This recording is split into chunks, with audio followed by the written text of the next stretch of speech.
Kaya na sa kaagahon liwat naman nga nagtaas ang tubig sa Haro River. Pila ka mga kabaranggayan sa distrito sang Haro, ginsulod naman sang tubig baha. Ma-report si Janelle Baclay.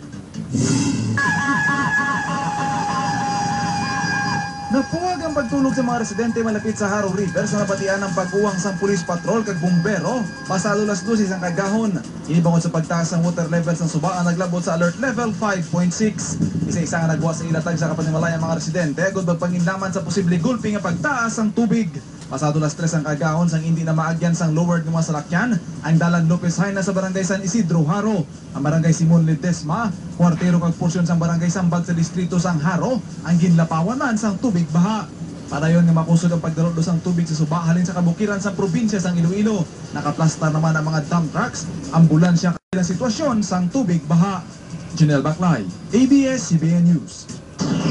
May agagin Mark, rikutin subong sa Haro Police Station kay aga pa kita diri sa Taytay sa Haro, no? Nagasapa ang tubig kag may mga areas na kitang naigo na ng baha.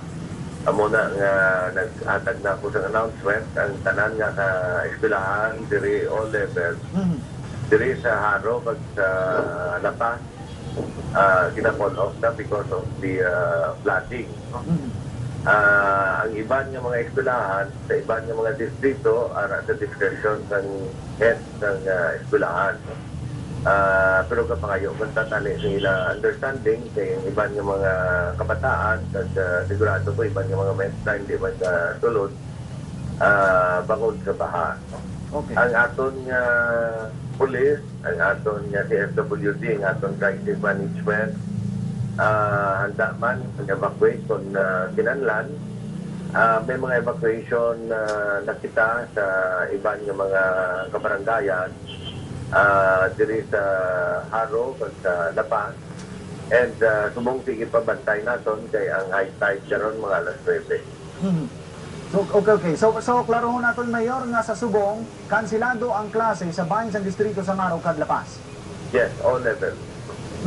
So far Mayor ang siyudad naton sa karon I know nga since Sabado ari na niyang pagtaas ang tubig bahay. So far nano pagid ang pila ka mga assistance nga pwede mapadangat sa aton siyudad sa bahin sang mahimo mabiktima sa sining pagtaas ang tubig. Una, kung kinahanglan sa evacuation, ang mga rescue group ta kag ang aton city engineer handa man sa mga truck naton kag sa mga rescue gawag hatag yung rescue, no? Pero ang aton nga ginapangayutan until kapag taas yun ang tubig matamat na. Sa Subong may nag-text diri sa amon nga padayon kuno ang pagulan-ulan dito sa kabukiran. Madamo ang nagkakagugmat Mayor Treñas nga basi kuno bala Mayor matabo naman kunong sa Frank Santo. Nano bala ka ba preparado ang aton siyudad? Prepared kita na I don't see how it can happen nga parehas pa ng Frank. But just the same ang aton nga notice para sa tanan. Dapat handa ang tanan na preparado ang tanan para nga hindi na matakop unprepared parehas ang nagligat pag-abot ng Frank. Okay. Pila ka mga barangay sa syudad na nagligom dulong sang pag-brown out pasado las 8 kagabi sa nag-brown out sa bahin sang Tinda La Paz kag barangay Nabita sa La Paz. Lagip na sa bahin sang Dalan Hesalova kag Luna La Paz. Kinapasunin nga may transformer ang Panay Electric Company nga naguba rason sa pag-brown out. Live makaupod sa linya sa telepono si Engineer Randy Pasulero, Special Assistant to the President sa Panay Electric Company. Mayong aga sa imo Engineer Pasulero. Reggie, mayong aga no kung sa tanan nga nagalantaw sa ABS-CBN this morning mayong aga sa inyo tanan. Engineer, luyag nato mahibaluan ano ang rason sa pagluntad sang brownout o kung blackout sa syudad sa Iloilo ilang binasang Sabado kag Domingo nga adlaw. Well, nag-start siya, Reggie, sa Saturday, no, sa around 2:30 in the afternoon. Baskog katamang hangin nga naguyok diri sa syudad, no? And na-topple down ang iban nga mga kahoy and ang iban nga debris naglulupad sa aton nga facilities. That is why nga napiktuhan ang aton nga 69 kV line, nagka-total blackout kita. And upon several restorations, mabalik namon, dugay-dugay ara naman liwat ang hangin nga nag-yasyas, no? And that is why on and off ang aton power. As of last night, since Saturday, sige-sige trabaho sa tao naton At around kagabi mga 9, tanan nga feeders namon na energized na, of course, except some ibang areas na may mga specific na trouble, as you've mentioned, for example, busted transformer. Pero nabalik na namon ang tanan nga feeders kagabi. But this morning, at around 4:30 in the morning, liwat nag-trip ang 4 namon ka feeders.